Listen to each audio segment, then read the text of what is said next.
அன்னைக்கு முருகரை பார்க்க காலையில வீட்டுல இருந்தே நடந்தே மலைக்கு போலான்னு சொல்லிட்டு நானும் என் ஹஸ்பண்டும் கிளம்பணும். இந்த நாள் எங்களுக்கு ரொம்பவே ஸ்பெஷலுங்க. மலை ரொம்ப தூரம் தான். காலையில 6:40க்கே நாங்க கிளம்பிட்டோம்.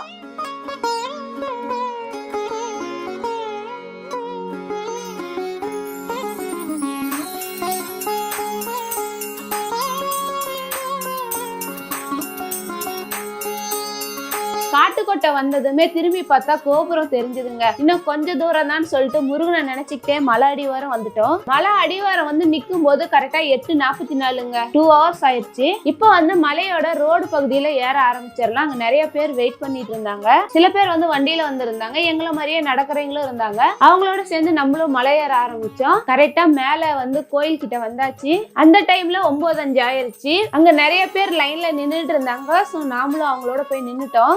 நாங்க போகும்போது கூட்டம் கம்மியா தாங்க இருந்தது. அப்படியே நவர பாத்தீங்கன்னா கூட்டம் அதிகமாயிருச்சு. வீட்டுல இருந்து வரும்போது எதுவுமே சாப்பிடாம வெறும் வயிற்றோட தான் போய் அவரை பார்க்கணும், அவரை பார்த்துட்டு தான் சாப்பிடணும்னு சொல்லிட்டு வந்தோம். ஆனா நிஜமாவே எவ்வளவு பசியிலையும் எனக்கு கை கால் நடுக்கல எடுத்துக்கும். அவரை பாக்குற வரைக்குமே எனக்கு கை காலே நடுக்கலே வரல. 1 மணி நேரம் கீவுல நின்று முருகரை பாக்குற தரிசனம் கிடைச்சதுங்க. அவரை பார்த்ததுமே நடந்து வந்த வழி எல்லாமே மறந்து போச்சு. அவரை மனசார தரிசனம் பண்ணிட்டு வெளியே வந்தோம் அப்படின்னா பிரசாதம் கொடுத்துட்டு இருந்தாங்க. காலையில இருந்து சாப்பிடாததுக்கு அவருடைய பிரசாதமே சாப்பாடா இருந்தது. படிக்கட்டுல உட்காந்து நானும் எங்க வீட்டுக்காரும் சாப்பிட்டோம். இறங்கும் போது வந்து படிக்கட்டு வழியாவே இறங்கிட்டோம். இந்த ஒரு நடப்பயணத்தை எங்களால மறக்கவே முடியாது. எங்க வாழ்க்கையிலேயே இதுதான் ஃபர்ஸ்ட் டைம்.